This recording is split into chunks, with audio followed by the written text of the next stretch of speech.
Hi, good day to you. I'm Linda, and I'm doing this video as a follow-up to one where I mentioned discovering a fast-growing lump and what happened after that.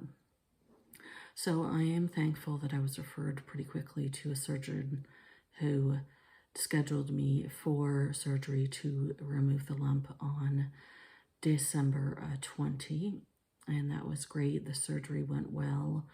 I didn't have to be put under general anesthetic, and I had definite soreness after the surgery. That was a little bit difficult over Christmas, but had lots of help. And then was the long wait for the pathology. It actually took 3 weeks to get the results on that. So that was a bit of a difficult wait. The surgeon did assure me that he did not see any signs that it would be cancer. He was pretty sure that it was not. So that was a little bit of a relief. However, I still had a little bit of doubt as to that. So finally, February 10, I went in on the morning, 7:45 a.m. to have the stitches removed and get my pathology results. The pathology results were a little bit shocking.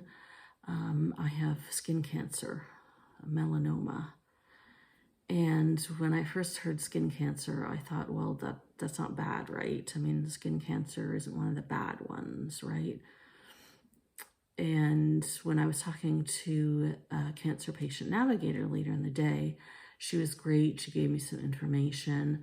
But the second line in the information package says, melanoma is a type of skin cancer. It is the most aggressive / dangerous of all skin cancers. So that was a little bit of a wake-up call.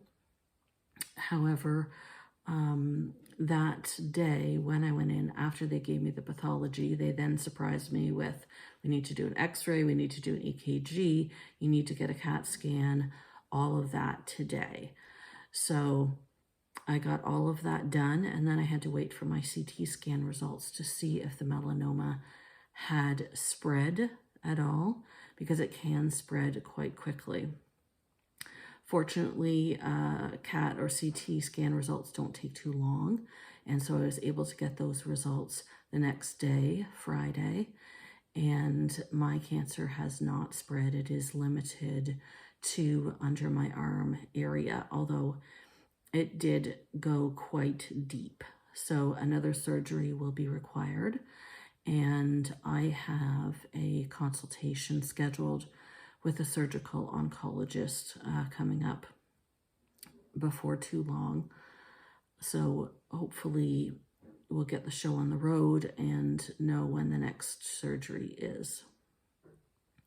Now, as you can imagine, having had a son go through cancer, 18 months, and then die from cancer, and then starting to go through all of the same procedures myself, even though it's a less aggressive form of cancer. And I'm still struggling with the trauma and the grief and the depression from the loss of my son Curtis less than 3 years ago.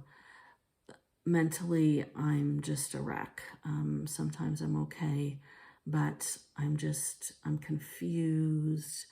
My appetite isn't that great, and I get angry sometimes.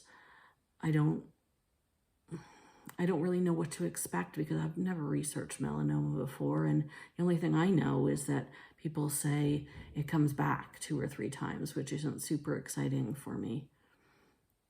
I really wish my son Curtis was here. I'd love to ask him, how did you get through this?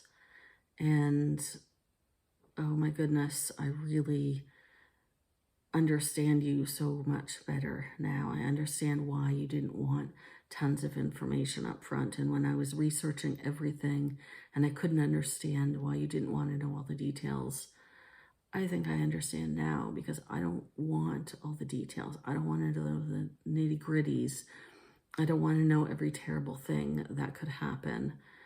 And who knows what the future holds, but I just would definitely love to be able to have a conversation with Curtis about this and have him help me through it.